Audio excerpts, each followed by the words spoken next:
voalohany dia misaotra an'Andriamanitra indray isika ny amin'ity androany alahady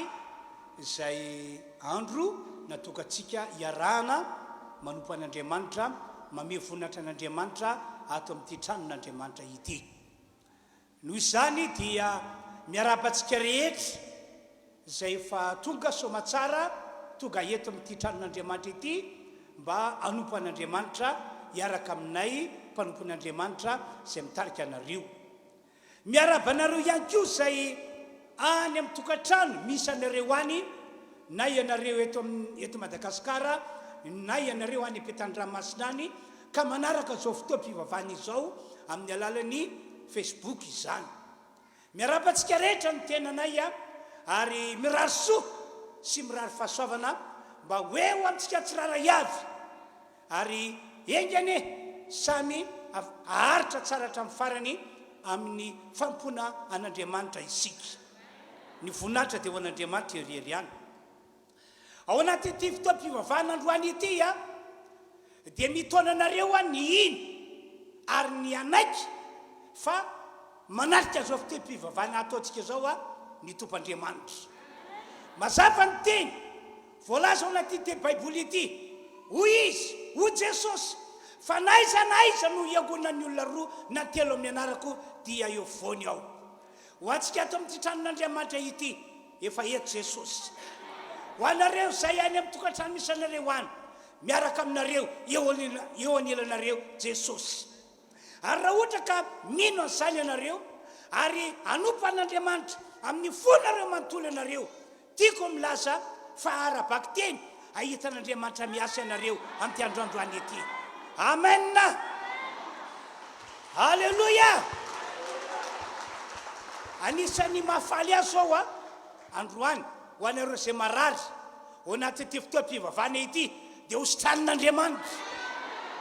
hoe isoron'Andriamanitra ny aretina. Amen. Ny manana olana, ny mandalo ady, ny mandalo zavatra sarotra isorany Andriamanitra fa anatin'ity fotoam-pivavahana ity amoaka azy ho mpandresy ny Tompo. Ho tanteraka aminao anay izany Jesosy, Jesosy tia anay, momba anay mandrakizay, sa tsy zany ve? Halleluja. Andao antsika hivavaka ametraka an'ity fotoam-pivavahana fidirana faharoa ity mba hotain'Andriamanitra isika, mba tena hoe arak'izay nambarako izay mihitsy no tsapantsika rehetrarehetra amin'ity androandroany ity, ankoatra ny herin'Andriamanitra izay ampaherin'ny tanondrika ampitraka ny kivikivy ary amelona fanantenana ho an'ny tsiraray avy. Andao hivavaka isika tompoko. Ry Andriamanitra, rainay malalo, rainay lay izy hatrizay ka ho mandrakizay ianao. Misaotra anao zahay fa no fahasoavanao lehibe dia nomenao tombonandro havelomana ary nito aminao mba hanaraka izao fotoam-pivavahana izao, mba hanompanao ato amin'ity tranonao ity,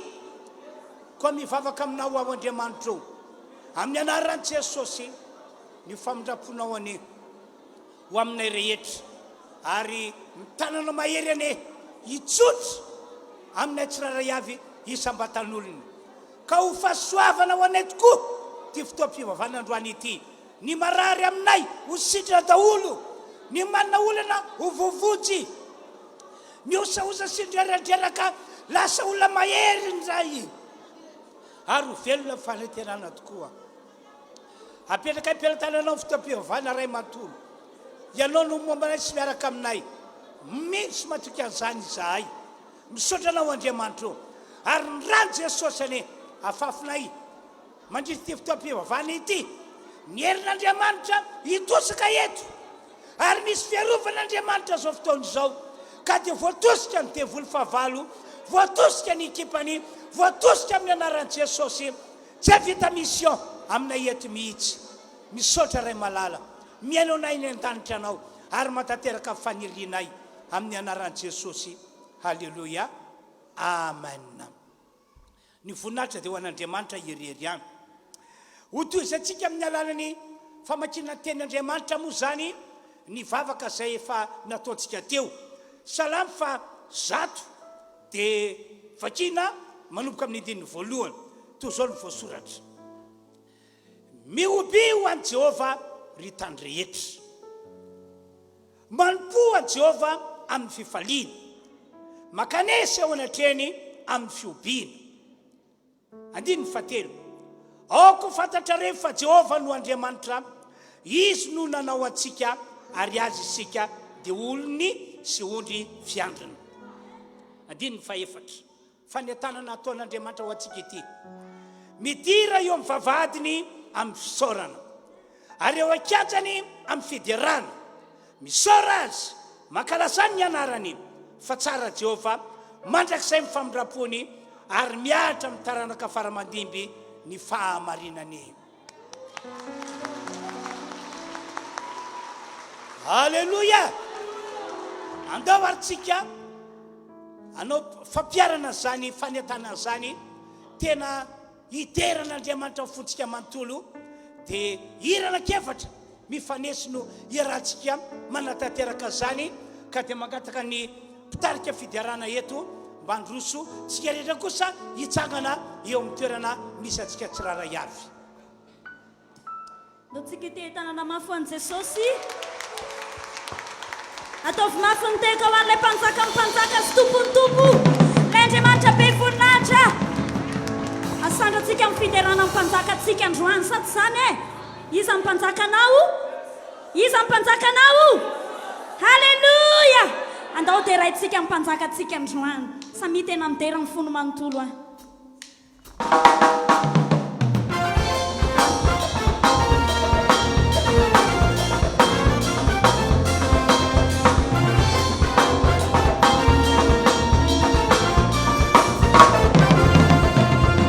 Zao ny tomponao avitsy anao avy ao ny tomponao tsy anao ilay maherinao irotsy anao avy ao ny tomponao tsy anao avy amboninao ity zy velarolona vaniny lambanao ofaofao ravy lala mpanjaka n'izao tontolo izao izy ny tsara indrindra izy ny tsara indrindra izy nambony indrindra izy nambony indrindra izy no avy indrindra osana izy ny tsara indrindra izy ny tsara indrindra izy no avy indrindra izy nambony indrindra izy no avy indrindra osana osana osana osana osana osana osana osana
Is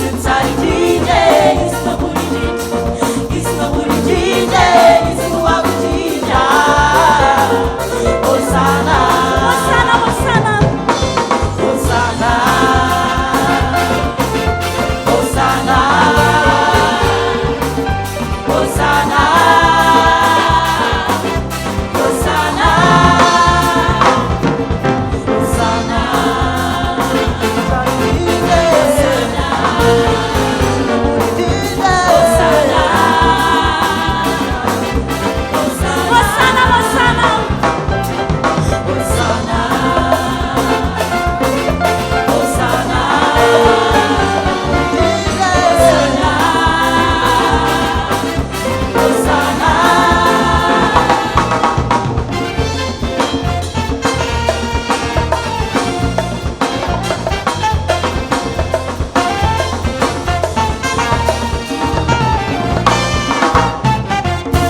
tsika iorakoraka mafo ampanjaka ampanjaka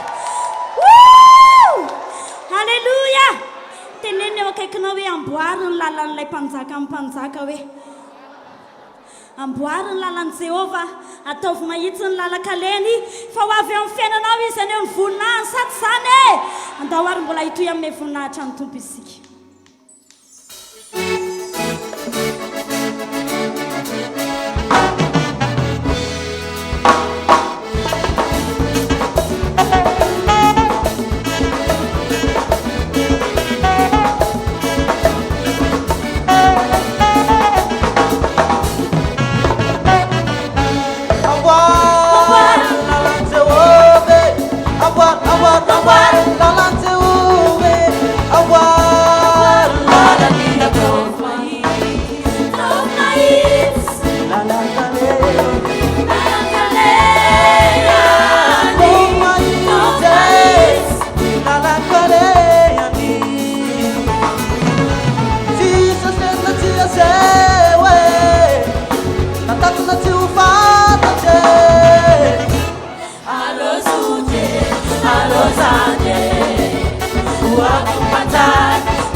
toy amin'ny voninahitra ny tompo isika izy ilay avy indrindra sady izany ndao mbola teraitsika izy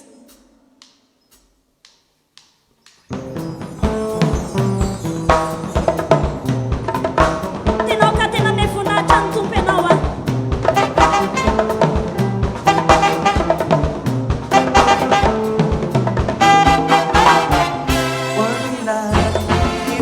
Kambune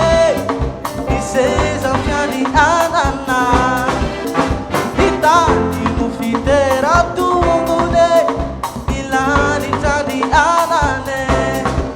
Marirai nipecha kambune iseza mpiani anana itani mufitera tungune ilani tani anana Bana gravity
Ianao koa any tokantrano any asaina ianao mba tena hanome voninahitra an'ilay tomponao sady izany tsika rehetra dia tokony amin'ny voninahitra ny tompo homentsika azonao osana izy ilay avy indrindra sady izany andao mbola nome voninahitra ny tompo teka mafy ho an' jesosy tsika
am'izao fotoana zao ndray isika dia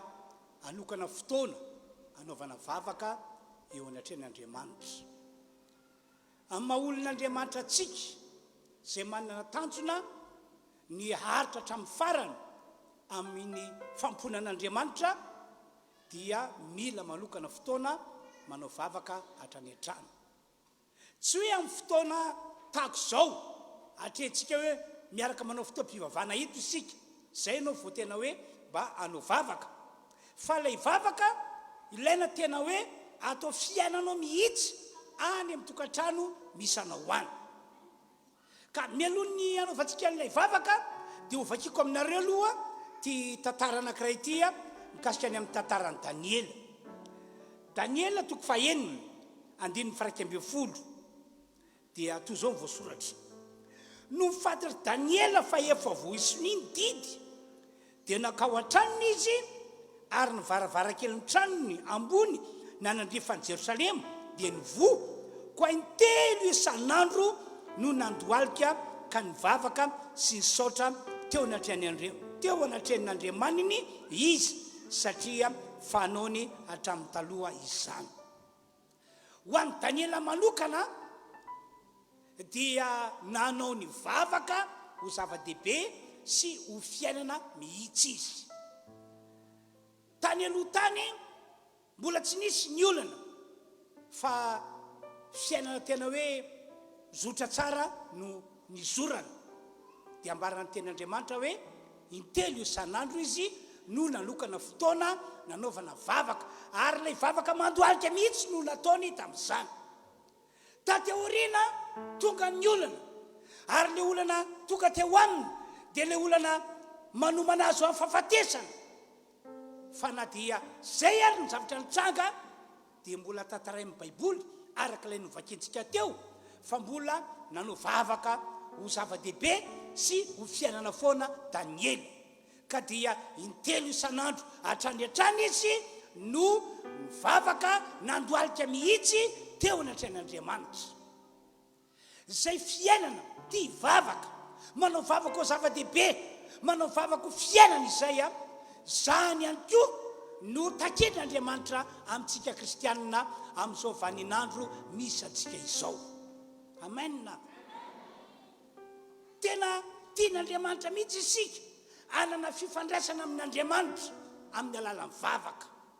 tena tian'Andriamanitra ho amin'izany isika ka androany isika hivavaka tena hivavaka amin'ny fontsika manontolo ny ataontsika zany zao na isika ato amin'ity tranon'Andriamanitra ity na ianareo manaraka ny fitoam-pivavahana amin'ny alalan'ny AFB amin'izao fotoana zao any amin'ny toerana misy anareo any dia hivavaka isika anolotra ny fiainantsika ho an'Andriamanitra tena ilaza mihitsy hoe Andriamanitra tena tolotroanao feno ny fiainako rehetra ary tena nompanao hatramin'ny farany ao amena dia ao anatin'ny hoe vavaka iarahantsika manao io ihany koa raha nisy zavatra nataonao ka hitanao hoe tena tsy araka ny sitrapon'Andriamanitra tsy araka ny voalaza ao anaty baiboly ity na ihany koa hoe tena nampalahelo an'Andriamanitra fa nanota mihitsy ao dia aza manamary tena fa manaova vavaka fifonana ianao fa Andriamanitra dia vonona ny hainy vavaka ao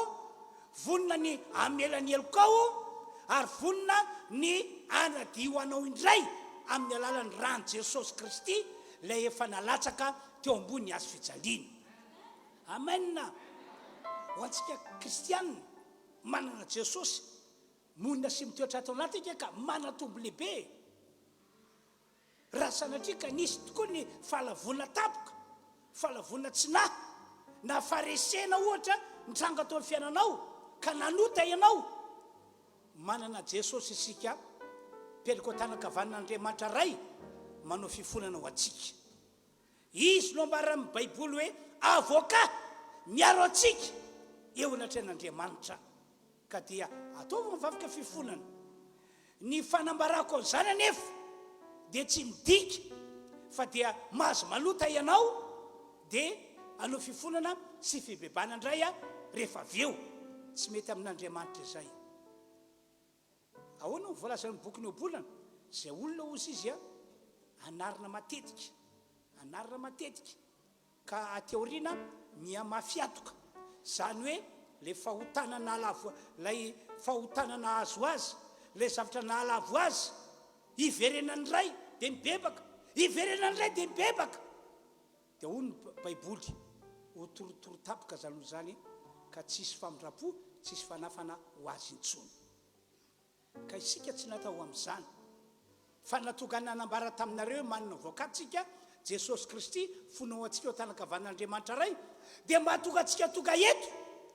tsy ho pepony devolo ny saina sy ny fo hoe tavely ianao ka anao voavela eloko ianao sao manana olana tonga hanompo an'Andriamanitra ianao hitady vaolana inona vaolana omenanao eo ianao sao marary tady fanatrana inona ny aretina hositran'Andriamanitra eo tsy anako pepony devolo tahaka izany isika zay mahatonga manamafy hoe atoloro tsara on'Andriamanitra fiainantsika lazao amin'Andriamanitra fa tsy hemitra tsy verindalana ianao fanompo an'Andriamanitra hatramin'ny farany ary raha sanatria ka nisy ny fahotana nisy ny fahalavony nisy zavatra nampahalahelo an'Andriamanitra dia ataovy ny fifonana ataovy ny fibebahana fa Jesosy dia avoakantsika eo an-tanakavan'Andriamanitra ray mba hatonga antsika voavela eloka amena andao ary anao hira anankiray isika ny raha ny Jesosy ny hira iarahantsika manao aorina tiry ity dia andao iaraky vavaka daholotsika rehetra amin'ny fotsika manontolo tena aseho mihitsy fa tena mangetahitanaandriamanitra ianao ry fiangonana malala manarika ty fotoana ity ny rany Jesosy ampimo masonao anaty izany hira iarahantsika manao zany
fanentanana nataoko teo mihitsy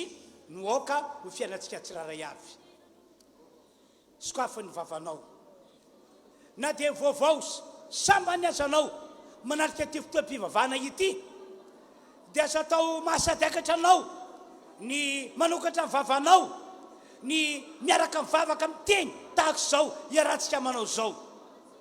amandriamanitra an'andriamanitra dia ainy ny manavaka ny feonao ny manavaka ny feontsika tsiraray avy sambatan'olona manalika ty fotoana ity ary vonina izy iainy mivavakytsika ka dia atolory ho an'andriamanitra ny fiainatsika rehetra mifafamba isan'ireo olona anompan'andriamanitra aharitra hatramin'ny farany ianao tsy emotra tsy verin-dalana mihitsy toy izy mivavaka tompoko andriamanitra la izatro zay atraiko mandrakizay mandrakizay misotranao zay fa afaka mivavaka aminao amin'ity androandroany ity afaka manolotra ny tenanay ny fiainanay ho anao ka nompanao hatramin'ny farany tsy emotra tsy verin-dalana mihitsy izahay andriamanitra tsy emotra tsy verin-dalana mihitsy izahay fa mandrakizay ny famponay anao halleluia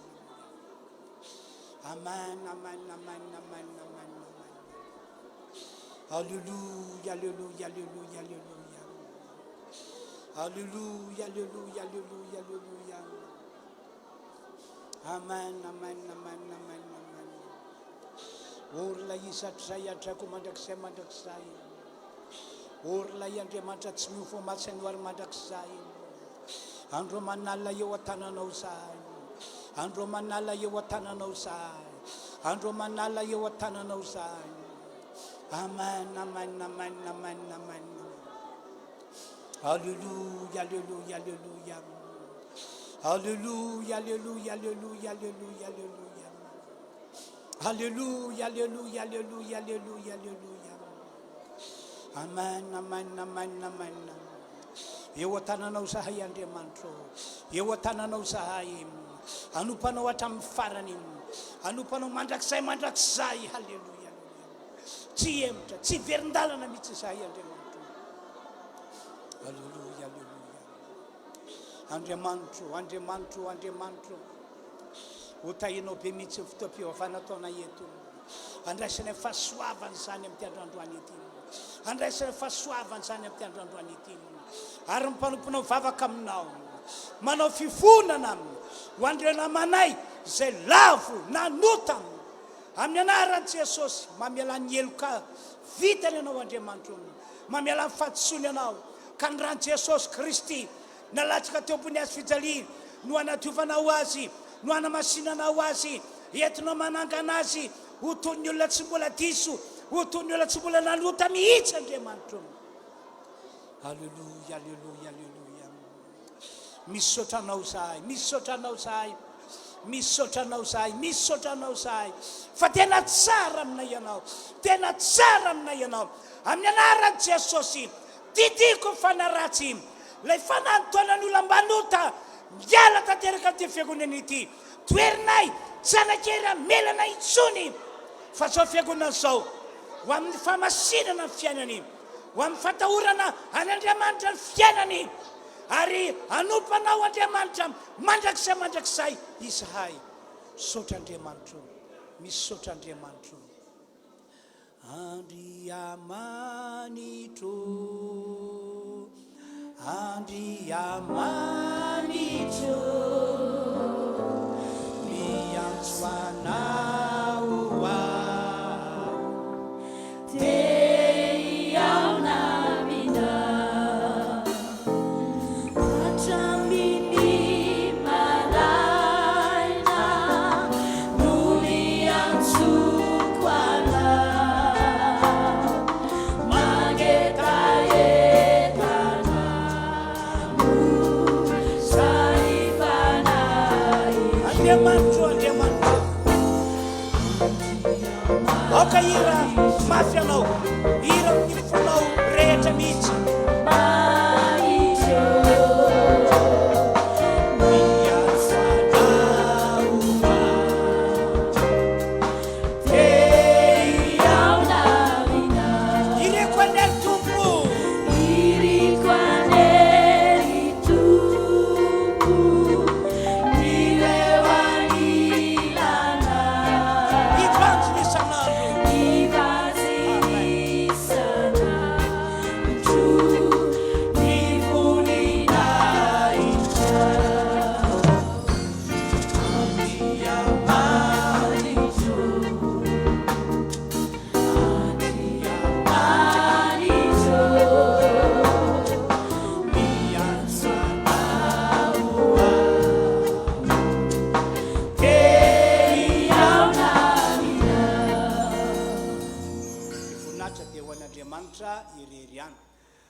manamafy aminareo ihany aho ataovy tena ho zava-dehibe sy ho fiainanao mihitsy ny manokana fotoana anaovana vavaka tahaka ny nataontsika teo raha ny voalaza amin'ny bokin'ny Daniely mikasika amin'ny tantaran'i Daniela dia amafisiko indray hoe izy hatrany aloha be tany fony tsy mbola nisy olana da teoriny izy nitrangan'olana dia nanao ny vavaka ho zava-dehibe sy fiainana ary vitany mihitsy ny nanao vavaka intelo isan'andro nandoalika ny vavaka intelo isan'andro ary matoa nosoratana ho isan'ny teny soratra masina zany tantaran'i Daniely izany dia mba ahafahan'Andriamanitra mampaherantsika taranaka ankehitriny mba hanao ny vavaka ho zava-dehibe sy ho fiainana amen ka any amin'ny tokantrano misy anareo any dia manokana fotoana anaovana vavaka tahaka izany foana alleluia alleluia omena tompo any ny dera sy ny aja ary ny voninahitra mandrakizay andaontsika aloha anao hira anankiray etsika miravoravo eo natr'Andriamanitra ary tanterantsika hoe mpitsanganana dia rehefa aveo dia roso amin'ny fandarana manaraka indray zantsika tompoko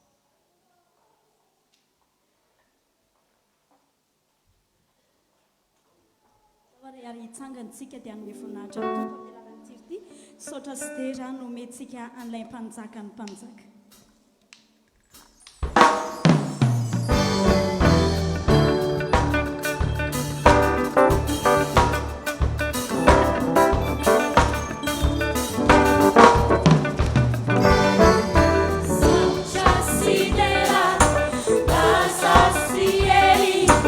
Uang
Andeotsika iroso amin'ny fitondranany fanatitra amin'ity andro androany maraina ity.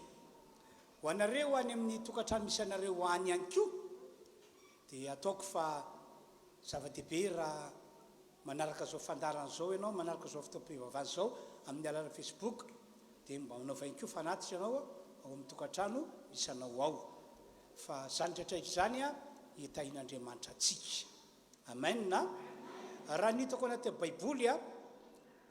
ny fanaovana fanatitra toy ny hoe rakitra moa no azantsika azy dia lalana anankiray entin'Andriamanitra mamany olana arabola. Ahoana ho Jesosy liko toko fahenina 9:30 omeo dia mba omena ianareo. Zany hoe mila manome zany isika ho an'ny asan'Andriamanitra, ho amin'ny fampandrosoan'ny fanjakan'Andriamanitra. Dia ahoana ho Jesosy dia omena ianareo, tsy pastera no hanome ianareo fa lay Andriamanitra ivavahantsika, lay Jesosy Kristy izay efa mitoetra ato anatsika no hanome antsika. Dia zao no toy an'ilay teny, fatra tsara sady ahitsana no afatratra ka tolotra ao ampofonareo, fa araka fatra ataonareo no amarana anareo kosa. Zany hoe hanome mihoatra no izay nomentsika io Andriamanitra io. Tsika moa nampianarina mba ino hoe tsisy varangeny kristianantsika na maha-olon'Andriamanitra atsika raha ohatra ka tsy misy izay lazain'ny Baiboly, tsy misy izay lazain'Andriamanitra isika, tsisy varana. Fa raha mino anefa isika dia hoy aho hoe ahita voninahitr'Andriamanitra ianao, ho tanteraka aminao ane zany. Ka ho atsika izay hitondra ny ampafolony izay nitahin'Andriamanitra azy dia mandroso aty anoloana maka ny sisiny zany ianao dia manatra an'izay ampafolony izay. Fa vitsy zay dia tatazany toerana kosa ny fanatitra fanaontsika mahazatra isika fotoam-pivavahana ataontsika tahaka izao. Ao anatin'izany tsika rehetra dia mbola hanao hira fiderana, fisaorana, fankasitrahana ho an'Andriamanitra hatrany hatrany.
Ana videra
Alleluia.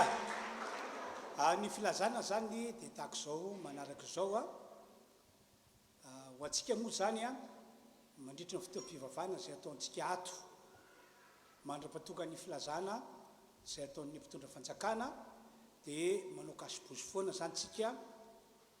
ao anatin'ny fotoam-pivavahana ataontsika tahaka izao. Amen. Dia ho ajaintsika foana ny elanelana ray metatra zany mba tsy sin'ny fikasokasoana. Dia manarak'izay raha ohatra ka tonga ny fotoana isin'ny déconfinement total, zany hoe alalaka tanteraka ny fotoam-pivavahana na zavatra rehetra dia eno tsara. Ny fotoam-pivavahana ataontsika eto dia mitindimy isika amin'ny enin'ora, amin'ny valora, amin'ny folora, amin'ny roa ambin'ny folora ary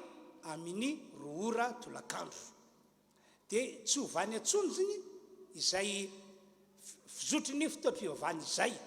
na dia efa misy ary ny déconfinement total aorianao fa dia arak'izay le izy. Noho zany dia rehefa zao no nahazatra anareo niditra tamin'ny valora dia mieza foana ianareo amin'ny valora no tonga. Ary raha ohatra ka misy ny fivana tapoka hoe no niato manoka dia hiditra amin'ny folo tsy maninona akory, fa iazao foana hoe aloha le amin'ny valora no vojainareo mba ahafahantsika mandamina tsara ny as'Andriamanitra izay ataontsika mandritra ny fotoam-pivavahana. Dia aza tara mihitsy zay no afatra anankiray fa rehefa paika ny avaly dia tokony efa ao tsara ianao. Dia aoka ihany koa anaiky ny fandaminana zay ataon'ireo tompony andraikitra ato am-piangonana, satria ato am-piangonantsika moa zao fa misy an'le hoe marika reny hoe am'ireny ny ianao nipetraka dia am'ireny zany ianao napetraka dia manaiky ianao hoe za tsy tia petraka eto fa ery ny tiako, fa mba anaiky alamina tsara ianao. Amen. Dia fanampy zay amafisina amintsika moa ny fivoriana andavanandro tsy miova talata sy alakamisy, samy manomboka amin'ny 12 ora io fotoana io. Tany aloha sika nanomboka tamin'ny 2 ora sasany ny fotoam-pivavahana, fa zao zany na misy ary ny déconfinement total dia amin'ny 12 ora foana no manomboka ny fotoam-pivavahana ataontsika ato ny andavanandro talata sy ny alakamisy. Dia entanitsika mba ho tonga amonjy an'izany. Raha ohatra ka vitanao moa ny tonga maraina be manao vavaka arahana fivadikanina dia ataovy fa mety amintsika le izy. Zay zany no filazana tompoko izay apetrako amintsika fiangonana zany amin'ity andro androany maraina ity. Amen. Eny ary tompo fa dia iomakoma antsika andre ny tenin'Andriamanitra fa mialohan'izay aloha dia andao ataontsika miaraka le raha hoe Jehova ô dia raina ianao andiny ny voalohany ihany dia hovakina amintsika ny voalazan'ny Baiboly.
mamaky baiboly isika ka dia sokafa amin'ny baibolinao ary ao tsara ny voasoratra fa amin'ny alalan'izao teny hofakiny izao a no iaingy sika ka fampianarana fampaheretsana ny amin'izay tokony ho fiainantsika amin'ny maha-olon'Andriamanitra antsika mandra-piavin'i Jesosy a eny amin'ny raha lanitra dia fanampy izay a amafisiko aminareo fa ao anatin'izao fanambarako ny teny izao dia tokony ho sitrana ianareo izay marary ary tsy hoe tokony fa tena afaka hositranina mihitsy ianareo izay marary amenna salamy faraiky amby sivifolo andininy fa efatra amby folo fa dimy amby folo fa enina amby folo toy izao ny voasoratra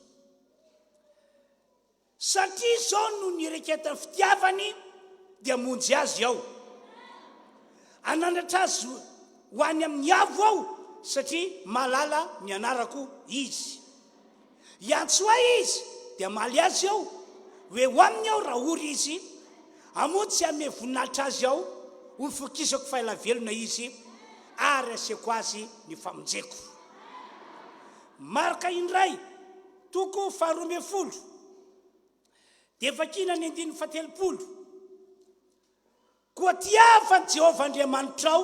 amin'ny fonao rehetra sy ny fanahinao rehetra sy ny sainao rehetra ary ny herinao rehetra amenna fantany napetraka rehefa namalala dia izao manao ao ahoana ny fitiavanao an'Andriamanitra amin'ny maha-Andriamanitra an'Andriamanitra azy manao ahoana ny fitiavanao an'Andriamanitra manoloana ny famonjena ny fanahinao zay fa nataon'Andriamanitra taminao tsarovy tsara ry havana malala manarika ty fotoam-pivavahana ity fa maro mpanota eto ambony ty tany ity maro be mihitsy mpanota maro re olona azo saina hoe ratsy fitondratena eo olatra an'Andriamanitra kanefa noho ny fahasoavan'Andriamanitra noho ny fitiavan'Andriamanitra dia no avan'Andriamanitra manokana ianao ka novonjeny ny fanahinao ary tsy vitany hoe novonjeny ny fanahinao fa araka ny voalaza amin'ny baiboly bokyny apokalipsy fa nosoratan'Andriamanitra eo amin'ny bokyny fiainana ihany koa ny anaranao ka raha toka ny fotoana andaozana ty tany ity dia sokafana boky dia hoy ny antsely manao hoe atsy ny toerana misy anao atsy ny toerana misy anao any an-danitra io alleloia ka hoy aho hoe manao ahoana tompoko ny fitiavanao an'Andriamanitra manoloana an'izany rehetrarehetra nambarako izany manao ahoana ihany koa ny fitiavanao an'Andriamanitra teo alohan'ireo fahasoavana amin'ny karazany zay efa natao taminao tamin'ity taona 2020 na zay efa natao taminao tany amin'ny taona lasa ny fandimby tany toy ny hoe nomen'Andriamanitra fahasoavana nosotranina ianao nomen'Andriamanitra fahasoavana nataony nety fiainanao nomen'Andriamanitra fahasoavana nomenanao zay nangatanao dia hoy aho hoe manao ahoana tompoko ny fitiavanao an'Andriamanitra manoloana an'izany rehetrarehetra izany atraisany tena fitiavanao azy atraisany ny alaliny hainao ny tika tsy tenikasay ny alaliny fitiavanao an'Andriamanitra ry hafanao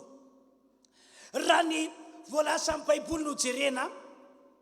dia tsy maintsy zay le hoe didy tsy maintsy mitia an'Andriamanitra isika ary le izy tsy hoe tia an'Andriamanitra ny fiatsaram-belatsy vavanao miteny hoe tia an'Andriamanitra fa ny zavatra ataonao ny toetoetranao fiampiananao dia tena manambara fa tsy mila an'Andriamanitra ianao tsy izay le izy na hoe tia an'Andriamanitra fombafomba amin'ny fahazarana fotsiny tsy izay le izy fa ilaina isika tia an'Andriamanitra araka volasany Jesosy lay nivaketsika teo, tia an'Andriamanitra amin'ny fo, tia an'Andriamanitra amin'ny fanahy, tia an'Andriamanitra amin'ny heritsika manontolo. Zany nge le teny nataony Jesosy teo e. Ary ambon'izany natao ho tiavina eo Andriamanitra io, ho tiavina arahana hafanana, arahana firehetana, arahana hafanam-po. Amanina. Matoka moa manentana anareo amin'izany, satria izay aloha ny fantatro fa afatra nomen'Andriamanitra ho ambara aminareo fiangonana, fa ny matoka manentana anareo amin'izany mba hatoka atsika amin'ny maha-kristianantsika, maha olon'Andriamanitra atsika, mba ho akasitrahana isan'andro mandra-piavan'i Jesosy eny amin'ny raolanitra. Halleloia. Amen. Amen. Voalohany amin'izany aloha, tsy maintsy tian'Andriamanitra isika ama-Andriamanitra an'Andriamanitra. Azonao ve zay teny zay? Tsy maintsy tian'Andriamanitra isika ama-Andriamanitra an'Andriamanitra. Ary le izy tsy hoe safidy, fa tsy maintsy. Ny antony mantsy dia izao, miankina amin'Andriamanitra ke ny fisitsika hita ambony tany ity sao dia tsy azonareo onona, sao dia tsy anareo, miankina amin'Andriamanitra. Izy no mahavelona antsika tahako izao, kanefa azadina fa izy ihany koa no mahafaty atsika. Mbola tia no velona anao androany, rapitso, amin'ny herinandro, amin'ny heritaona sy ny taona maro mbola ifadimy, dia afaka no velona ianao. Fa raha tiany andao aty tany ity ianao, na dia androany ihany aza, tsy afaka mandaha, tsy afaka manakana, fa dia tsy maintsy mandao aty tany ity, ohatra hoe amin'ny alalany fahafatesana. Zay ke dikan'ilay fanoharana ataon'i Jesosy ato bokin'ny Lioka 12 e. Andoky ho jerisika le izy e. Lioka 12.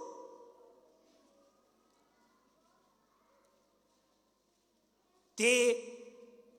15 ka hatramin'ny 20. Angamba tsy vakiana le izy fa hitako hoe lava, fa tatako izao zany fa ndeha ny voasoratra ao. Nisy lehilahy anankiray zay voalaza hoe naminina be mihitsy ny fiainana, nety be mihitsy ny nataony, namokatra be. Ho an'ny olombelona rehetra moa tokony hisaotra an'Andriamanitra, satria Andriamanitra ke manome anjara masoandro hoe na olona mivavaka na olona tsy mivavaka, na olona manompo an'Andriamanitra na tsy manompo an'Andriamanitra, na mandraran'Andriamanitra na tsy mandrarana fisian'Andriamanitra, dia nomen'Andriamanitra anjara masoandro ny olona rehetra. Zay marina. Dia ity lehilahy ity tena nambindina tamin'ny asa famelomantena nataony. Ndray taona namokatra be mihitsy izy. Dia tapa-kevitra izy hoe ahoana no ataoko? Andeha aho anao sokotra lehibe, tena lehibe nanangonako ny vokatra. Dia nataony tokoa zany. Dia rehefa voangona vokatra, dia hozy izy, ry fanaiko, mifaly, miravo, sisy. Fa efa nangona vokatra be dia be, amataona mary anao. Dikany teny dia hoe mamboly voky manomboka izao, tsy mamboly voky manomboka izao. Amataona maro, mihinan-kanina foana anao, ary azantoko velonaina. Tataka izany no voalaza ato. Dia tamin'iny andro iny ihany, hoy ny tompo, ry adala, anio alina no alaina aminao ny fanahinao, ka ho aniza ireo vokatra marobe no alianao reo. Tsy afaka nenandahy izy hoe mba hitany tandremo, za tsy mbola andao anty tany ity, fa tsy maintsy manaiky izy. Zay matoka amin'ny teny hoe miankina amin'Andriamanitra ny fisintsika velona eto ambony ty tany ity. Miankina amin'Andriamanitra ny matoka atsika tsy maintsy mandao aty tany ity. Ary zay indrindra no matoka atsika ampahiresina, ampianarina hoe malona zany indrindra dia tsy maintsy mity an'Andriamanitra isika. Tsy maintsy. Halleloia. Tsy safidy le izy fa tsy maintsy. Eny, na dia ireo zavatra ataontsika azy, ka sayntsika atao programa moa zany tiako lazaina io dia asadiny fa mbola miakina amin'Andriamanitra foana zany, mbola miakina amin'Andriamanitra foana zany. Ianao ndraindray mety manadiny ohatrany hoe adinao fisian'Andriamanitra fo ianao hoe andeha ho renanina, andeha hanao azao andeha ho tantarako tako zao, fa azadiny fa miakina amin'Andriamanitra daholo zany rehetrarehetra zany. Ary zay matoka fampianarana baiboly miteny manao hoe mitenena hoe raha nao zavatra toy zao ianao na nao zavatra toy zao ianao dia lazao hoe raha sitrapon'Andriamanitra, raha sitrapon'Andriamanitra. Andeha ho any avaratra ianao, andeha hitady vola any avaratra dia teneny hoe raha sitraponao Andriamanitra dia andeha ho any aho, satria miakina amin'Andriamanitra daholo ny zavatra rehetra zay ataontsika io. Amen. Ampiasa vola ianao, ampiasa vola amin'ny lafiny toy zao na lafiny toy zao dia teneny hoe raha sitraponao Andriamanitra dia ampiasa ty vola tanako ity amin'ny lafiny takizao, amin'ny lafiny takizao, satria miakina amin'Andriamanitra daholo ny zavatra rehetra. Ohatra izao ao amin'ny asa apôstôly toko 4 ao andiny fahenaka hatramin'ny dimy fafito dia ahitantsika tantarany Paoly apôstôly. Ity lehilahy antsoina hoe Paoly apôstôly ity amin'ny maha mpanompon'Andriamanitra azy, amin'ny olon'Andriamanitra azy, amin'ny mahiraka azy dia manana programa izy, manana fikasana izy, programa tsara, fikasana tsara. Kanefa na dia zany azy dia mbola niakina tamin'io Andriamanitra io daholo le programa tsara na le fikasana tsara tao anatiny. Tantarany baiboly zao ao amin'ny asina apôstôly toko 4 hitanao voasoratra io andiny fahenaka hatramin'ny dimy fafito fa nisy fotoany Paoly tapa-kevitra fa ho any Azia, fa inona ny tranga nosakana amin'ny fanahy masina izy, tsy mahazo makany ianao teo indray zany izy hoe fa ahoana dia hoe zaria dia rehefa sakana amin'ny fanahy masina izy tsy ho any Azia dia hoy indray izy hoe ho any Bitinia aho, dia mbola niraraha fanahy Jesosy hoe tsy mahazo makany ianao, nefa asan'Andriamanitra ke no ataony andeha torotena ke izy andeha mangolon'Andriamanitra ke izy fa zay miakina amin'Andriamanitra daholo ny zavatra rehetra momba antsika io, zavatra rehetra ataontsika io. Ataoko vakina voasoratra asina apôstôly toko 4 andiny fahenana sy fafito ary rehefa noraraha ny fanahy masina izy tsy hitory ny teny tany Azia. Tanao noraraha ny fanahy masina izy tsy hitory teny tany Azia dia nandeha namaky ny tany Frigia sy Galatia ka efa tonga tany tsisy misy dia nitady ankany Bitinia izy fa tsy navela ny fanahin Jesosy. Taoko fa mazava be mihitsy ny voasoratra. No zany ato zany rehefa raha malala dia tsy maintsy tia an'Andriamanitra isika. Amen. Amen. Tsy maintsy tia an'Andriamanitra isika satria malahelo Andriamanitra raha tsy manana fitiavana azy isika. Malahelo satria izy ke ny mpandrindra fialantsika, izy ke mpandamina fialantsika, ary misy fotoana ary amintsika ireo be loha be mokony ary io foana antiko dia malahelo Andriamanitra, tiako loatra izy amindrako fo izy andao ary autorisenao mandehana ary makany dia faly be anao hoe raha tsy be loha mihitsy tsy tafity zavatra ataoko iny. Eritreritrao zany hoe raha tsy be loha ianao tsy tafity zavatra atao iny fa Andriamanitra mihitsy no namelanao mba tonga le zavatra ho tafita. Ary zany mahatonga antsika ampianarina amin'ity androany ity mba ahay ity an'Andriamanitra, mba tena ho tia an'Andriamanitra amin'ny fo, amin'ny saina, amin'ny fanahy, amin'ny herintsika rehetra mihitsy. Amen. Amen. Dia zao ihany koa faharoa manoloana an'ireo fahasoavana amin'ny karazana araka ilay nambarako tamintsika tery aloha hoe zay fa nataon'Andriamanitra tamintsika tamin'ity taona ity, tamin'ny taona lasa, tamin'ny 2 taona, tamin'ny 3 taona, manoloana andrendrerehetreny toy ny hoe ny namonjen'andriamanitra ny fanahantsika, ny nanasitran'andriamanitra ny aretintsika, ny nanaovan'andriamanitra fiainantsika mety be tena mety be. Dia izao ny teloko aminareo amin'ny mampanompon'andriamanitra tsy maintsy mitia an'andriamanitra foana ianao. Halleloia, halleloia. Ianao ge raha nandray fahasoavana, vovotsy ny fanahinao, sidra tamin'ny aretinao ianao, nety be ny nataonao, aza mieritreritra anao fa no ny fahendrenao na no ny fahaizanao no natokanao tamin'izany toeran'izany. Tsy atompoko fa tena hoe fanomezana maimaimpona avy amin'Andriamanitra ho antsika. Ary zay mahatonga antsika porosina hoe tsy maintsy mitia an'Andriamanitra foana isika. Mba dinio tokoa nge, mba dinio ia, taiza no nisy anao raha ohatra ka tsy mbola voavotsy akory ny fanahinao. Taiza no nisy anao raha mbola le fiainanao teo aloha ihany ny fiainanao hatramin'izao, hoe fiainana manompo santo, fiainana mamonjy ladoany, fiainana mijangajanga, fiainana ratsorateny, fiainana manota. Taiza no nisy anao raha ohatra ka tsy namonjy fanahinao Andriamanitra. Taiza. Eto zao dia mahatsiaro tantarana vehivavy anankiray tato amintsika. Vony sida izy io satria tsy dia tsara fitondrantenany. Dia tonga tao amin'ny borako tao foana izy tamin'izany. Tena vomafy izy. Dia efa niditra mpikamana amin'ireny mpikamana olona vony sida reny. Fa isaoran'Andriamanitra fa namonjy ny fanahiny Andriamanitra.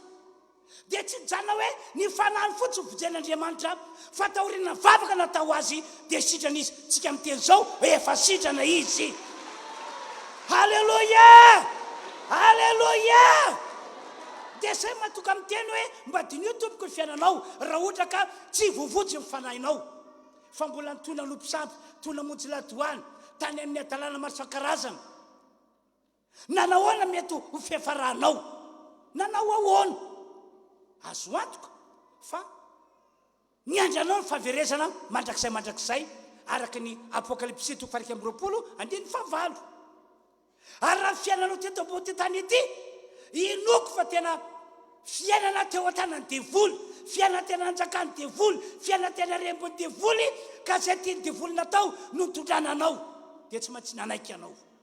Tsisy fiadanana ho an'izay mbola eo an-tanan'ny devoly. Tsy misy fiatsarana ho an'izay mbola eo an-tanan'ny devoly. Tsy misy fiainana mahafinaritra ho an'izay mbola eo an-tanan'ny devoly. Mba dinio ihany koa fa possible hoe mbola velona teto ambony tany ity vianao raha ohatra ka tsy zotran'Andriamanitra nanoloana ny aretinao zay mafy dia mafy, taka ilay vehivavy madama zay tantarako taminareo teo, vony sida izy. Dia possible ve mbola velona izy hatramin'izao raha ohatra ka tsy vojen'Andriamanitra fanahiny, tsy zotran'Andriamanitra tamin'ny alalan'ny vavaka natao azy izy? Inoko fa efa maty izy, efa nambany rangolahy ary tsy resany antsony fahaverezana miandry azy satria nahazo aretina vokatry ny adalana izy. Ary ny mampaherika dia ity, le fanasitrana nanomen'Andriamanitra anao dia fanasitrana tsy nandoavam-bolo, tsy nandoavanao volo. Zay le izy. Ary tsy fantatro azy ho anareo zay nararitra taoriana ny fanasitrana magaga nataon'Andriamanitra ho anao. Mba nanao nandovola ve ianao?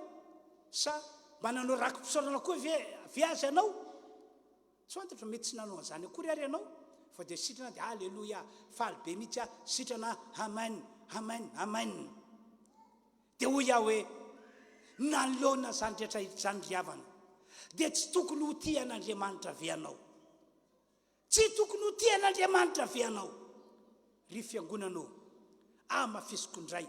tsy maintsy mitia an'Andriamanitra isika. Tsy safidy ilay izy fa tsy maintsy ho iaho.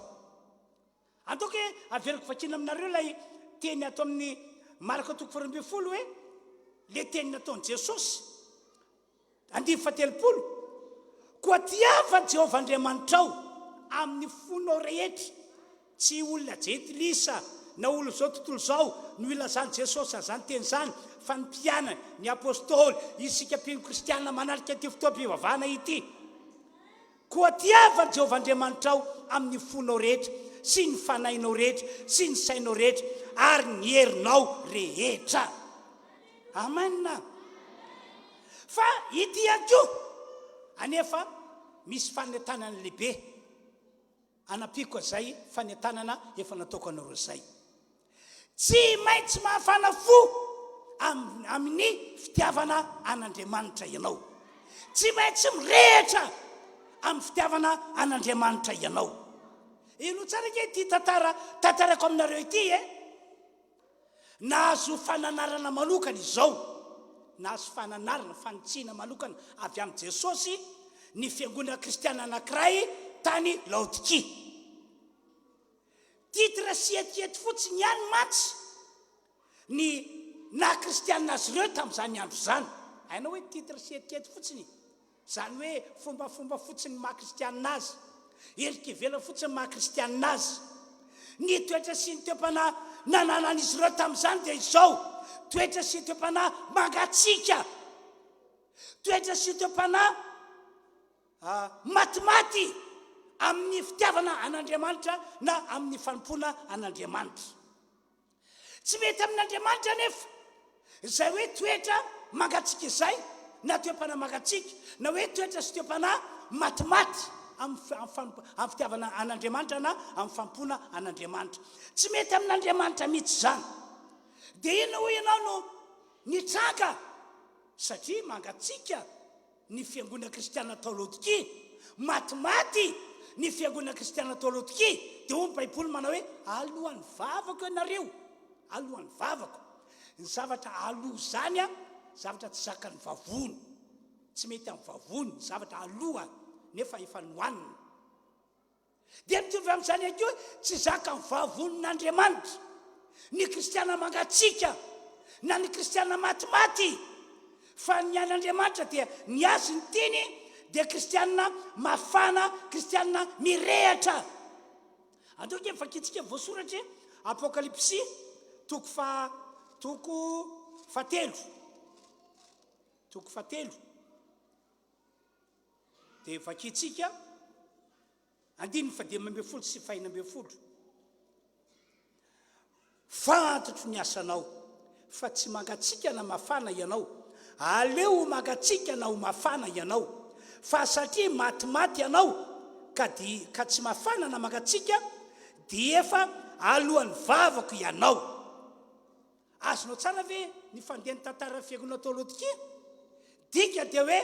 olona mahafana fo amin'ny fitiavana an'Andriamanitra, olona mahafana fo amin'ny fanompoana an'Andriamanitra ihany no tena ilain'Andriamanitra, no tena akasitrahan'Andriamanitra. Ka tsy fantatro hoe firy amintsika kristianina mamotsy aty fotoam-pivavahana ity no hitan'Andriamanitra avy any an-danitra, fa tena mafana fo amin'ny fitiavana azy, na ihany koa hoe mafana fo amin'ny fanompoana azy. Firy amintsika? Aoka tsy olombelona no hitsaranao, fa ianao no aoka hitsara ny tenanao. Firy amintsika no mafana fo, mirehitra tena mirehitra ho an'Andriamanitra amin'izao fotoana izao. Ka hoy aho hoe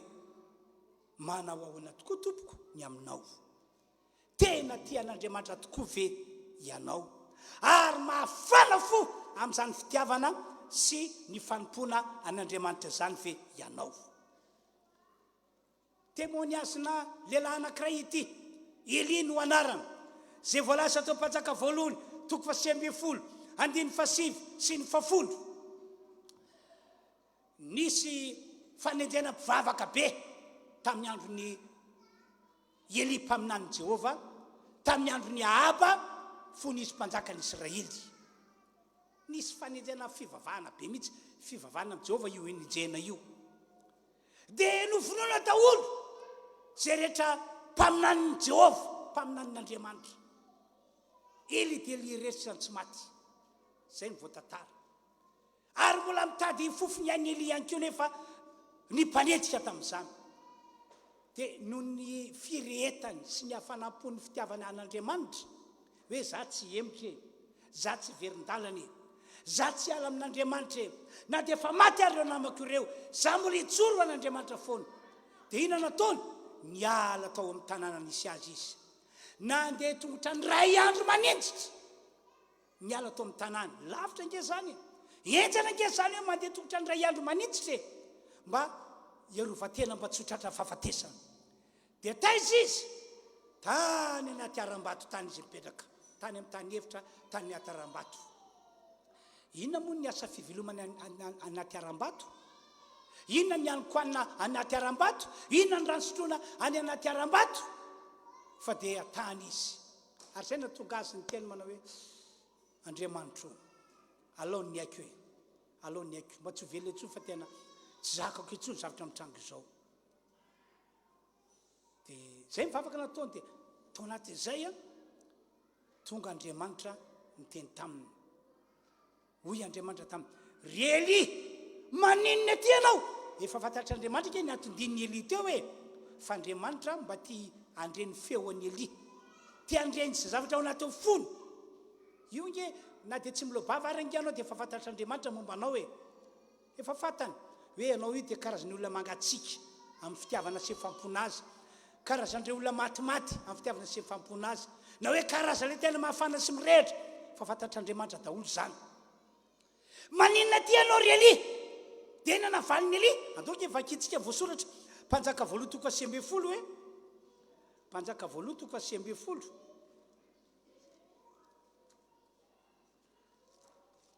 Asoloha Mpanjaka voalohany toko faha 10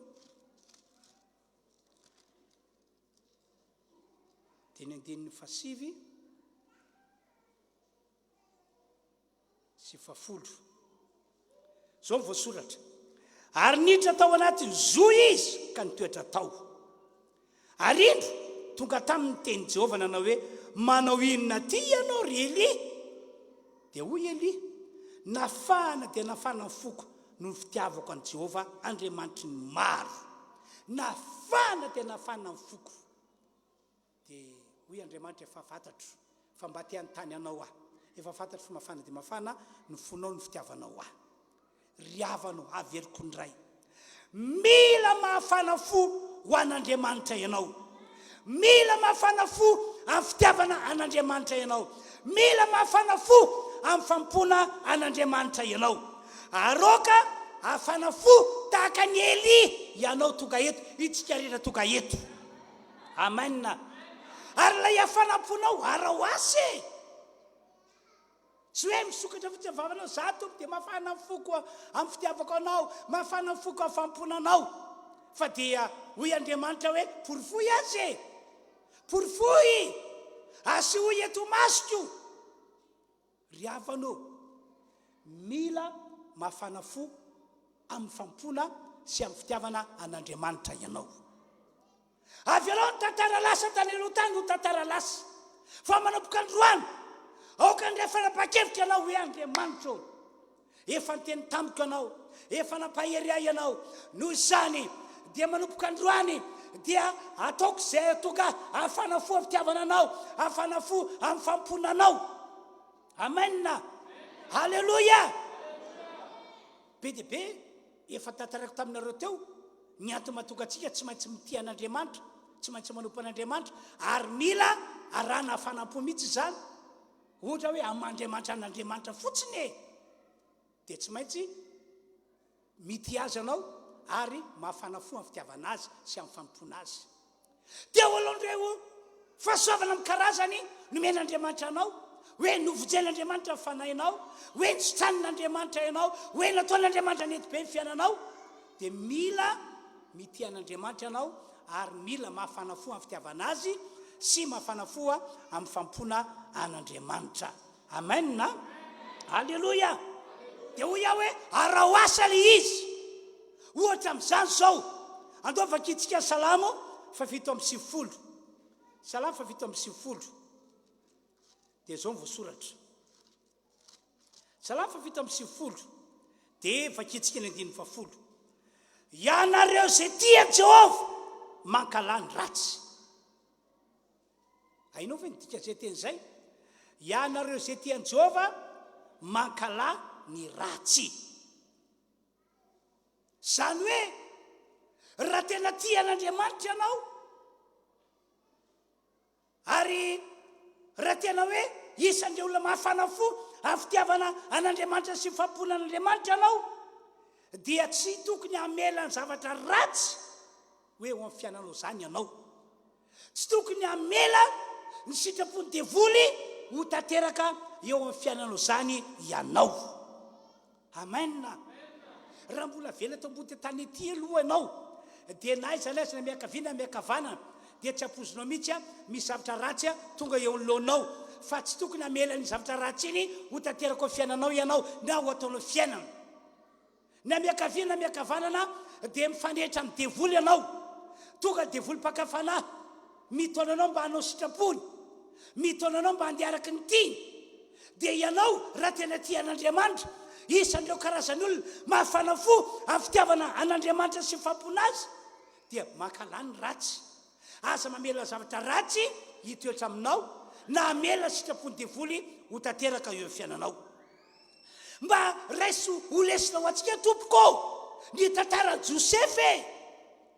sorata zany atao boky Genesis ato fa Josepha tena mandinika tantaran'i Josepha dia tena malahelo hoe zaza tsy mbola ampy taona no efa nisitomina ny ala teo tanany ray aman-dreniny dia nalefa tany ananina tany ary tany amin'ny tany tsy misy Andriamanitra araka fomba fitenin'ny malagasy azy no nametrahana azy mafy ange zany enjany ange zany dia ray sary an-tsaina hoe zanako mbola tena tsy vorosaina no sendran' zany indra re mbo ataony zanako any inona re manjoany zanako any fatany ve fanapa-kevitra raisina fatany ve ny tokony ataony raha mba mivavaka mantsy izany dia tena mba mpihin'Andriamanitra raha mba tahaka izao mantsy izy any dia ho toy zao tena mampiatsain'Andray aman-dreny kanefa Josefa namidy ho andevo nalefa tany Egypta tany amin'ny tsisy mpananatra tsisy mpanorevitra tsisy paster zay ka manilazana azy fa inona nataony Josefa tena nakala ny ratsy izy tena noporofony hoe tian'Andriamanitra ka nankalaiko ny ratsy tsy namela ny ratsy ho toka teo aminy izy toka ny devoly mpakafana ny odioto onatreny nakafana azy ny safika azy mihitsy fa tsy namela zany ho tanteraka atao amin'ny fiainana izy fa tena ny tsy valana nitsotro zao zay fihavarany na ho faty ary tsy hanota amin'Andriamanitra mihitsy tsy vadika amin'Andriamanitra mihitsy satria tonga ny vadin'ny Potifara lay vadin'ny patrony vadin'ny chefony vadin'ny lehibeany na lay mpanata amin'ny Josefa ka Josefa olona bikana ho ny baiboly tsara tare manitona tovavy fa ny tovavy aloha ny odioty fa tsy nahoana tsy ny rarahiny fa ty madama kely ity no sary adala taminy ary tena saika naminga anazy fa dia ataoka hoana ozy izy no hanao zao zavatra ratsy zao eo ny atrehan'Andriamanitra tsy mivadinao loatra ny tena tahorako fa Andriamanitra zay vavako no atahorako tsy tia andeha amin'izany tsy tianao amin'izany dia maninona koa ianao ngiato raha ohatra ka manaiky dia ohatr'izao mialatsiny madame mialatsiny tsy pare amin'izany raha ataonao zany za edy allo mialy ianao edy tsy pare amin'izany ozy izy farany ny viony forceny mihitsy stominy avy andriamitra fa tsy maintsy namonjy teny Josefa nandositra dia voasitona ny lamany tavela teo tsy nahoany Josefa raha zay ve ny afaty maty teo ny atrehan'Andriamanitra tamin'ny famasinana tsy mampaninina azy ozy izy zany toetra nanana Josefa ary tahaka izany no tokony nananantsika kristianina zay milaza fa tian'Andriamanitra zay milaza fa tian'Andriamanitra ary mahafana fo an'Andriamanitra tsy maintsy mijoro amin'izany tsika amen tsaroko ndre mandeha nisy pastera anankiray zay tamin'izany andro zany efa ela izy ty efa ela nandeha nitoroteny tany faritra varatra tany dia izy rery koa ny nandeha dia nandondorona dia nampandrotsona tranona mpivaritena ka idiran'io dia tonga dinidiny le mpivaritena le varavarana sotomy lakile telo vavaka mazareo ny tao dia na olakola ny tao ny resany tao ny tominy tao rehefa avy nytoroteny dia ny tominy tao sy ny sisa dia za tsy mandeha amin'izany mihitsy za hivavaka ho anareo nantondiko ato sy ny sisa dia fato aloha anao dia tsy mivoaka ato mihitsy fa ianao zany mivadinay ato dia nytominy tao dia nahitevitra le pastera dia nyforceny sotominy esorony akanjo sy ny sisa tsy hita hoe iantso vojy zao re aza forcenare fa sisa fa mba voaifitsy aloha varavarana dia zany izy fa ohatra ny tena mba matahotra mangofotra na ivaravarana midy io ary dia fa mampangofotra ato sy matonga ohatrao fa raha mba misokatra dia mba milamina ny saiko hoe tsy vononareo faty io mantsy tena tahorako vononareo faty dia anony fanampian'Andriamanitra dia voanjareo varavarana voamivoe tonga dia lasa halleloia zay le fiainatsika tian'Andriamanitsika hoanina fiainataka izany amen na ohatra faharoa ihany koa mbola mitovy amin'ilay teo ihany Jaona voalotoko faharoa andao vakitsika Jaona voalotoko faharoa Jaona voalotoko faharoa dia andininy 15 sy 14 ary 17 asa ty izao tontolo zao na izay zavatra eo amin'izao tontolo zao raha misy olona ty izao tontolo zao dia tsy ao anatin'ny fitiavana ny ray fa ny zavatra rehetra eo amin'izao tontolo zao dia ny filany nofo sy ny filany maso ary ny reka momba izao fiainana zao dia tsy avy amin'ny ray fa avy amin'izao tontolo zao ihany ary mandalo zao fiainana zao sy ny filany fa izay manao sitrapon'Andriamanitra no maharitra mandrakizay amen tian'Andriamanitra marandray amin'ny alalan'izay teny Jaona voalotoko faharoa ady 15 ka hatramin'ny 17 zay dia zao hoe aza mifamatotra amin'ny fomba fanaon'ity zao tontolo zao ty ianao raha nisan'ireo olona milaza hoe tian'Andriamanitra ary mahafanafo amin'ny fitiavana sy mifampona an'Andriamanitra aza mifamatotra amin'ity ny fomba zao tontolo zao zany ianao tandremo ny olona tsy tia an'Andriamanitra ny kristiana tsy tena tia an'Andriamanitra ny olona tsy mahafanafo amin'ny fitiavana sy ny fampona an'Andriamanitra dia mora mirona amin'ny fomba fanaon'ity zao tontolo zao ty fa raha tena tia ary mahafanafo amin'ny fitiavana sy ny fampona an'Andriamanitra anao dia tsy irona amin'ny fomba fanaon'ity zao tontolo zao ty mihitsy tsy mahasarika anao mihitsy zany tsy mahataona anao mihitsy zany fa raha karazan'ilay olona tsy tena tia anao tsy tena mahafanafo fa saritsariny ny mahakristianana ny mampivavaka anao dia mora aminao ny voataona mba hanao tahaka ny fomba fanao zao tontolo zao zao mantsy mamandrika mpino kristianina sasany ny andrasany azy ohatrany hoe tsy olombelona velony atao ambody tany ety izy raha tsy manao tahaka ny fomba fanao zao tontolo zao tsy olombelona velona atao ambody tany ety izy zava-misy ity direkta be ny teloko mialatsiny direkta be ny teloko ihany mba ho azonareo le izy ohatra zao hita eo fiainan'ny tanora enina dia fiainany efa le bebe azy dia hitako zao tia miovaova sipa zay mifomba fiteny azy dia keny hoe sipa nge pasipasy andraniny izy androany dia amin'ny herinandro andraniny andray fa ty indray ny anahy ohatra zany zany fiainany fomba fanaon'ity zao tontolo zao ty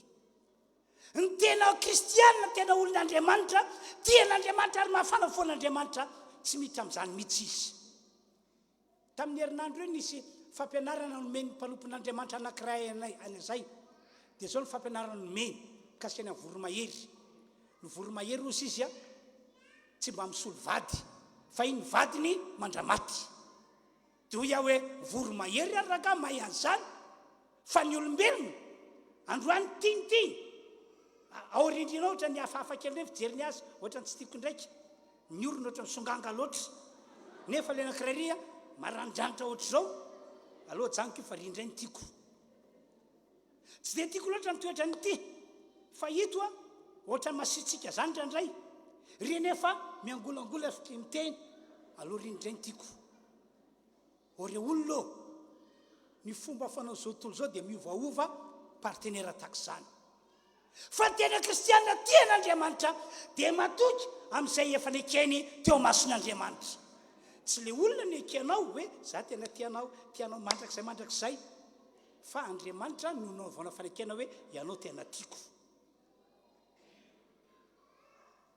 anjaranao mandinika tian'Andriamanitra avianao sa tsy tia azy mafana fo fitiavan'Andriamanitra avianao sa tsy mafana fo fitiavana azy fony ianao mbola olona zao tontolo zao mety efa indimimpolo ny ovaova partenaire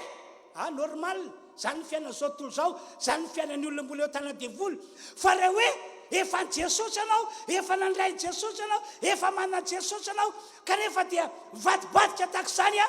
tsy mety amin'Andriamanitra zany tsy izy zany ry havanao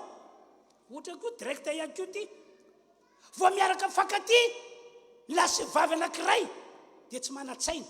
ny olo zao tontolo zao a tsy mana-tsaina fa tsy mialatsiny tonga dia hoe anao firaisana mialatsiny ho iara-mitena zany a tonga dia zay ny voalohany larana aloha zay ny lara-pamenao ny fiainana ry havanao tsy mampianatra zany nge amin'ny baiboly tsy mame fahalalana antsika ho amin'izany nge amin'ny baiboly io olona miaraka aminao io nalana vavy tsy vadinao akory io fa mbola vao miaraka ianareo miprepareny amin'izay tena ho avy ianareo ary tsy natao hitra amin'izany ahoana ho baiboly zay olona tratra manao zany vehivavy moa ny tena voasoratra dia hotoroam-bato zany hoe nioza tontolo fahafatesana no miatra aminy hotorana vato tena tsy mety amin'Andriamanitra zany zavatra zany kanefa dia tsy vitsy amin'ny olona ny tahaka izany ny fiainana na tanora vao mifankatio dia fa zay ny masaka ohatsaina zay ny olo zao tontolo zao nefa lehibebe hoe maty vady na sarabady vao mifankahita amin'ny nankretiny dia fa ahoana rapitso tongava ohatr'izany ny fiainana ny kristianina tena tian'Andriamanitra mafana fo ho an'Andriamanitra dia tsy natao handeha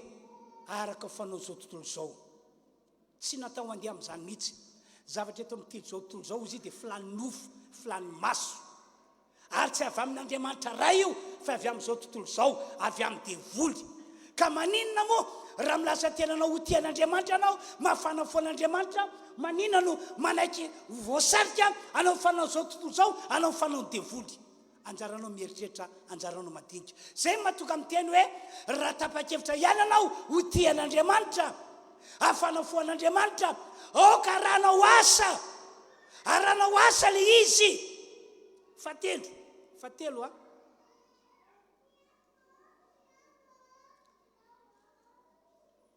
ny fitiavanao an'Andriamanitra zay arahanao afanam-po dia mila porofona amin'ny alalany fanekenao sy ny fankatoavanao ny teny ataon'Andriamanitra io tsy vita mivava fotsiny za tianao Andriamanitra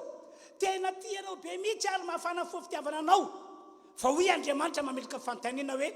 atraiza nefa fanekeno ny finoanao ny teniko atraiza fanekenao ny teniko atraiza fankatoavanao ny teniko zany nge no antony tonga Jesosy ny teny atao amin'ny Jaona toko 4:10 ato antoka vakitsika ny 5:12 aloha raha tia ianareo dia tandrany ditiko ianareo milaza fa tia ara zany no ano zany marino Jesosy oka tandrany ditiko ianareo 9:20 zay manana ny ditiko ka mitandro izany dia izy no tia ianareo zay manana ny ditiko mitandro izany ianareo zany tia ho Jesosy 10:20 Jesosy namalaka anao taminy hoe raha misy tia dia hitandra ny teniko izy ary ny raiko tia azy araka ho aminy izay ka honina ho aminy raha misy tia dia hitandra ny teniko izy zay ihany tsy vitany resaka ity ho Jesosy tsy vitany kabary ity fa raha tia ianareo ary mahafana fo amin'ny fitiavana an'Andriamanitra ray dia zay ihany ekeo ny teniko araka toavy ary eto dia mananatra antsika kristianina mba tsy hamita teny raiso ho lesona lehibe ho fananarana ho atsika ny tantarany Adamaseva fa zareo nge tsy nakatoan'Andriamanitra tsy nakatao tenin'Andriamanitra tsy nahoany zay teny naloka vavan'Andriamanitra dia nanao na fiafarany tonga avaniozina izy nampalahelo tahaka izany koa Saoly tsy nahoany zay teny nataon'Andriamanitra fa manana ny lohany izy manana mokony izy zay tiany natao tsika ngera vela tabody tany ity tsy sitrapontsika ny natao fa sitrapon'Andriamanitra tsy mafaly antsika ihany no natao fa tsy mafaly an'Andriamanitra ary zany mahatonga manentana hoe rehefa mideran'Andriamanitra isika manentana mpitarika fiderana dia izao ekeo arao fa tsy tsy tiako zahiry zay tsy dia azoko azoko zahiry zay dia manginy ianao fangany tianao na ny azoazonao natao raha milaza fa tian'Andriamanitra ianao na milaza fa mahafanafoan'Andriamanitra fa zay tian'Andriamanitra tsika mino fa mitarika eto dia tarimy fanahy masina dia mitaonantsika mba andeharaka izay tarimy fanahy masina azy dia tsika mila manaiky mila makatoa amainina farany ty dia vavako anareo vaovao mafaly le farany tsika zao ry havana tsy manompo fahazadidy maso na manompo fa jambarafozana araka fomba fiteny malagasy fa ny Andriamanitra ivavatsika sitompotsika lay aletanantsika hoe tiavo ary arao hafanampo ny fitiavana azy io Andriamanitra io dia Andriamanitra tena mpahamaly soa ho an'izay mitady azy sy izay tia azy sy izay tena manompo azy amen hitatsika tsara ny fiafarany Josepha enjana ingeny nanjoany Josepha fa vany an-danitra Andriamanitra nahita hoe tena tia io lehilahy io tena mahafanafoa fitiavana io lehilahy io dina ny fiafarany lehilahy namidy ho andevy ary tena andevy nampidirina tana-pikadrany fiafarany tamin'ny ora farany lasa mpanapaka ny Egypte premier tao Egypte halleluja halleluja amin'ny anaran'i Jesosy zay rehetra tian'Andriamanitra tonga eto ary voniny hafanafoan'Andriamanitra Andriamanitra ny hitondra azy ho amin'izany fahasoavana be zany ho tsara fiafary halleluja aitsika ihany koa tantarany Job enjana ngeny nahazo any Job enjana araka fomba fiteny olo popo tsisy azo an'izany any mpiangona ato amin'ity fiangonana ity fa tena enjana nahazo any Job tena enjana faratapo tena faratapo tsy zakany olona mba tsakany tany zay mazakazakany Job tsisy fa tena enjana fa tsy nivatika tamin'Andriamanitra izy tiany loatra Andriamanitra tiany loatra Andriamanitra ary nafanafo tafitiavana an'Andriamanitra izy ka dia tsy vatika tamin'Andriamanitra na dia nitaona azy ary mivadina hoe mivady amin'Andriamanitra ianao miala amin'Andriamanitra ianao zao ve manjo anao dia mbola nompo an'Andriamanitra ihany zao ve mitranga fiainantsika dia mbola naraka zao Andriamanitra zao ihany ianao azafady ry madame azafady na dia mono aza izy mbola natena azy any halleluja izy hatrany trano iakinako sy tavandraiko amin'ny fiainako jiaby dia hiteka mafan'Andriamanitra isika halleluja fa akoatra zany tantara zany dia izao Korintana voalohany toko faharoa andiny fasivy raha misy olona tian'Andriamanitra anaovany zavatra surprise raha misy aminareo zao amintsika reo tena décidé fa tena ho tian'Andriamanitra tena ho tia azy amin'ny hafanampo voaraiko ny afatra tonga dia ineo ihany Andriamanitra efa manoratra amin'ny boky ry anjely sorato reto zavatra reto nomaniko azy reto zavatra tsy ampozinao surprise na dia mandeha be ary fotoana andeo vakiko anareo le teny na dia mandeha be ary fotoana saika tsy vakiko le izy andinina Korintana faharoa toko fahavalo toko faharoa andiny fasivy faraka voasoratra hoe zay tsy mbola hitany maso ary tsy mbola reny sofina nandritra tao am-pon'ny olona na inona no efa namboarin'Andriamanitra ho an'izay tia azy engeny aka ho tian'Andriamanitra zato isanjato ny kristianina tonga eto ary famararako ny afatra dia andao averina vakina Salamo 91 Salamo 91 dia vavakintsika zao nyvoasoratra 1:7 satria zao no mieriketa fitiavany dia monjy azy ao ananatra azy hoany amin'ny avo ao satria malala ny anarako izy iantsoa izy dia maly azy ao hoe ho aminy ao raha ory izy amontsy anome voninahitra azy ao ho fokisako faila velona izy ary aseko azy amin'ny famonjeko andao hitsangantsika dia hivavaka ary hisotra an'Andriamanitra be mihitsy ny amin'izay afatra izay ary androany antsika dia ilaza amin'Andriamanitra hoe Andriamanitra tapa-kevitra ao ho tianao tena ho tianao ary afana fo amin'izany mihitsy tonga dia vavaka tsika rehetra misaotra anao zahay ry Andriamanitra mame voninahitra anao amin'ny anaran'i Jesosy no ny afatra izay nampitondrainao ny mpanomponao nataonao ho anay teo Andriamanitra misaotra ry Andriamanitra eo misaotra ry Andriamanitra eo tena tiana ianao halleluja ndreto izay fiangonana anolo tena ho anao ary roso afanafo anao irehetra ho anao ny herinao magaga anay amangy anay ka ho tonga amin'izany izahay samy mivavaka hatrany hatrany izy sokafa amin'ny vavanao halleluja lehibe ny fahasoavanao Andriamanitra lehibe ny fahasoavanao lehibe ny famindraponao tian'ity fiangonana tianao ndreky ihany koa zay mamaly fitianao afanafoanao zay irehetra ho anao zahay halleluja lehibe anao Andriamanitra lehibe anao ka dia misaotra amin'ny anaran'i Jesosy terao Jeso terao ny maraina terao ny atoandro terao Jeso terao rehefa mody ny masoandro lazao Jeso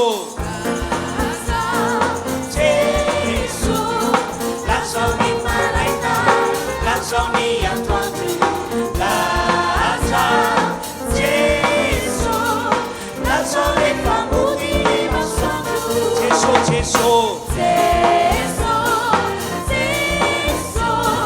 Jesu ny maraina Jesu ny atoandro Jesu rehefa mody ny masoandro Jesu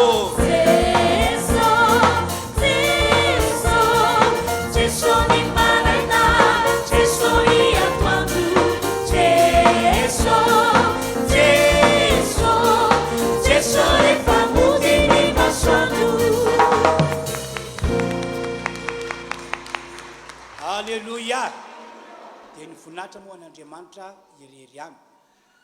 mialohan'ny tena marantsika amin'ny fotoana dia hivavaka ho andreo zanakitsika nala fanadinana BEPC ary faninana hiditra kilasy seconde zany sika amin'izao fotoana izao ka ndeo tsika hivavaka ho azy ireny tsy hita hoe ampandrosoana aty moa zany tangorona aty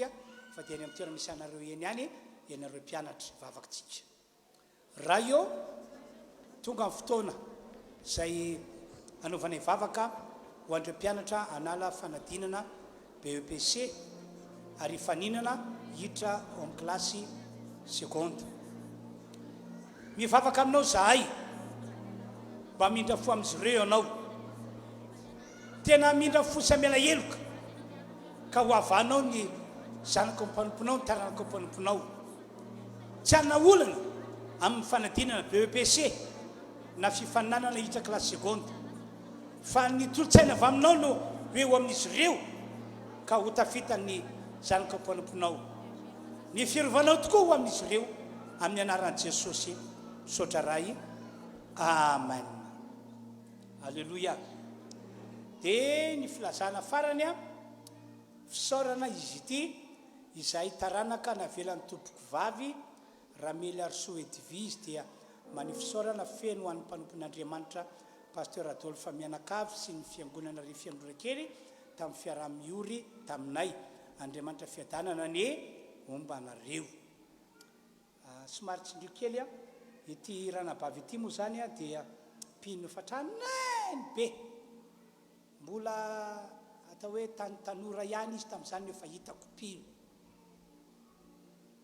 fa joro tsara ho an'ny tompo ary efa natratra 20 taona mahery izy zao maty zao dia nampahery maro tamin'ireo taranany no nanaraka ny tompo satria tsy niemitra izy dia iriko mba tsy emitra ihany koa itsika rehetra fa dia raha tanora anao taraketo dia amin'izany fotoan'izany feno 20 taona anareo dia mbola hitako foana zay zany le izy mbola hitako foana hoe reo le mpino mbola hitako foana malaka ankehitriny dia efa 20 taona ary izy amen mety gaga ianao fa firy taona paster amin'izany zany nge sorako ny tompo lehibe fa hotratrako ny roapolo amin'ny 100 taona e alleluia satria zay no ambaran'ny baiboly zay zany tomboka dia andeo farana antsika ny fotoany arantsika teto ivavakantsika raha eo misaotra anao zahay no ty fotoana androany ity zay niaranay nanompanao teto isaraka eto zahay androany ka dia atsofoko rano ho fiangonana mirehatra mafana fo amin'ny fitiavana anao ity fiangonana ity ianao mihitsy no iasa hitarika ny olona ho amin'izany ka dia misaotra Andriamanitra amin'ny anaran'i Jesosy amen dia mirafitsika tompoko samy tain'Andriamanitra daholo